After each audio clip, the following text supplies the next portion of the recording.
Hi, this is Mark from Be Fast. Today I want to discuss a little bit about uh, state of mind and being safe, otherwise known as situational awareness. Um, we kind of categorize it into certain states of mind, and we categorize them using colors. So you have white, you have yellow, you have red, and you have black. Someone is in condition white when they're oblivious to everything around them. An example of that would be like when you wake up in the morning, first thing in the morning. Where am I? The house could be on fire, who knows? I'm half asleep. That's condition white. Condition yellow is when you're going throughout your normal day, but you're also observant for possible threats, possible anything that can go wrong. You're looking for something that's out of the ordinary. Okay, condition red is when now you have a specific threat and you're in high alert. You're ready to fight. Okay, something's coming your way. I don't know what it is, but I know there's a threat coming, and my heart's beating a mile a minute, and my adrenaline's pumping, and I'm ready to handle that threat. And then there's condition black, and that's what I call overload.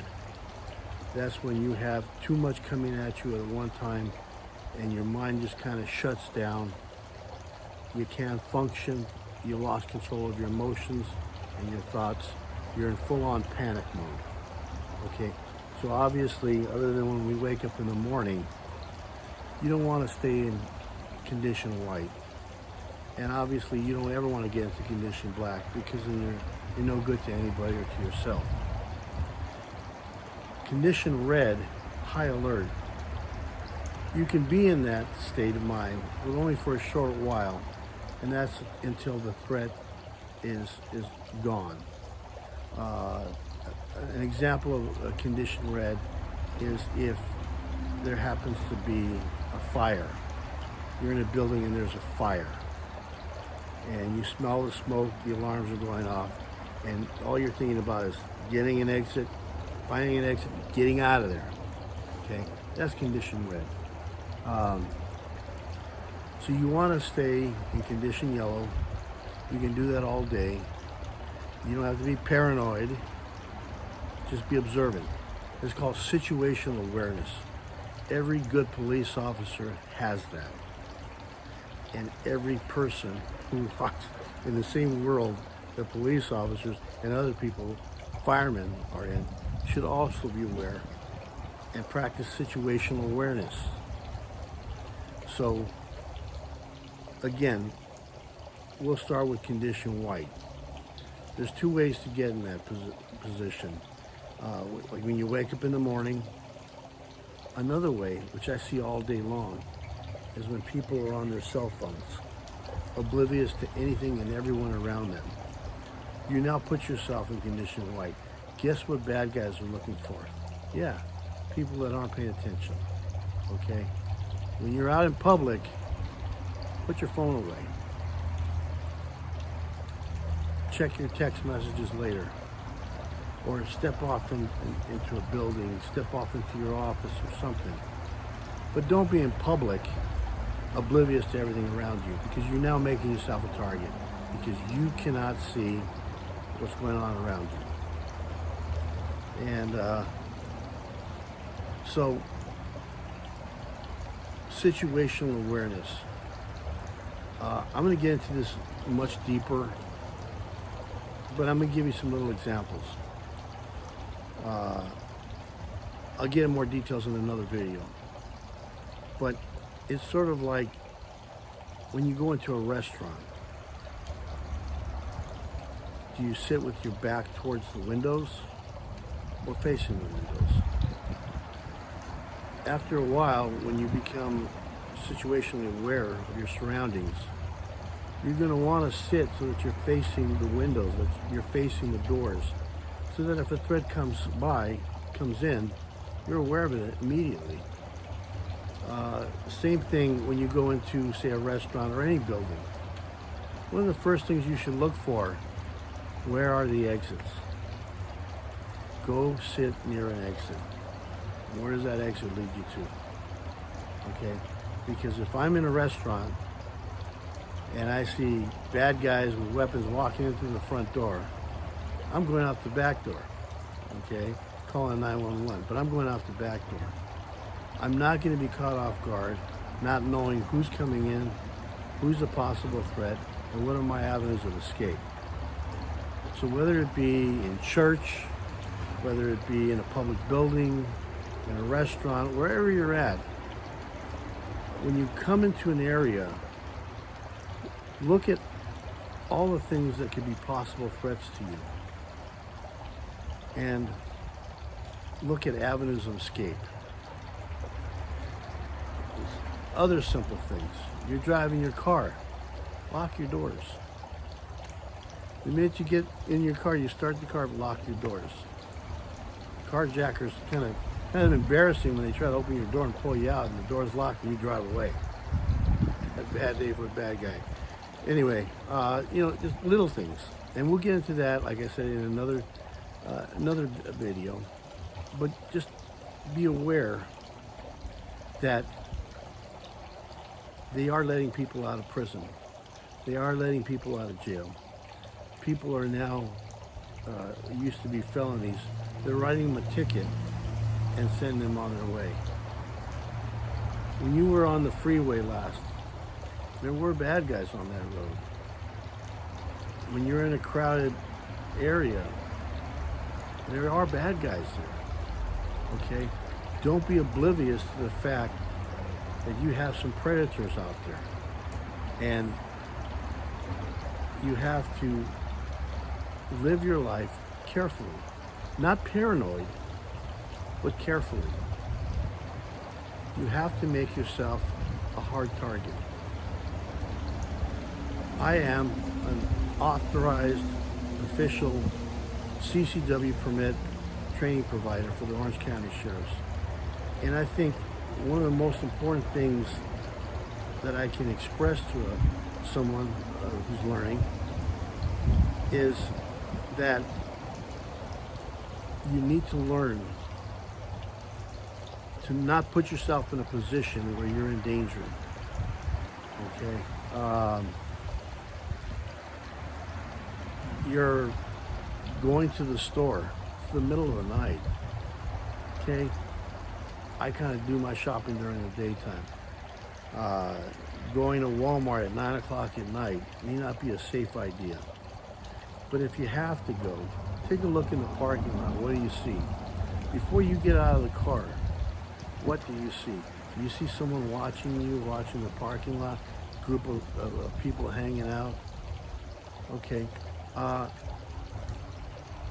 Stay in your car and go to another store. Or go home. You know, if it looks dangerous, if it makes your spider senses tingle, it might be a good reason for that. And in this time of wokeness, let me suggest you do something. Right now, what police officers do, they're accused a lot of what's called racial profiling. I'm sorry. I don't call it that. It's called criminal profiling. Okay? Criminals advertise. You're not going to get strong arm robbery by a guy in a $3,000 Armani suit. Okay? And if you want, go to Google and Google gang member. Google thug. Google criminal and go on images. And let's see what Google has to say. What does a criminal look like? What does a criminal dress like? What does a gang member dress like? What does a drug dealer dress like? And you can take the wokeness so far when you say, well, people can wear whatever they want to wear. Sure. But if you dress like an MS-13 foot soldier, you're going to get my attention. And I'm going to put distance between me and what I perceive to be a threat. For my safety, for my family's safety, if it looks dangerous, if it feels dangerous, if they're watching you, be safe. Be safe. Another thing, and I'll expand on this at another time, but you want to hold yourself in public with confidence. You don't want to appear scared and timid. Bad guys, if they're looking for someone to rob or victimize, the last thing they want is somebody, whether they're small in size or big or young or old, someone who looks confident. Nah, they're going to wait for that person who looks, he's shaken and he's afraid and he's about ready to fall on the ground in a fetal position and soil himself. That's who they're looking for. They're not looking for the confident person. So a lot of times when you see somebody who's watching everybody, make eye contact with them. Not like Clint Eastwood, but just make eye contact, smile, and say hi. And then keep walking. You've let that bad guy know, I see you there. I'm confident. My head's up, my shoulders back, and I'm walking confidently. I'm not timid, I'm not afraid, I'm not shaking. And they're gonna look at you and go, okay, next, not that one. So again, you don't have to look like a menacing politician or Clint Eastwood. Look at them, make eye contact, smile, and say hi, and keep walking.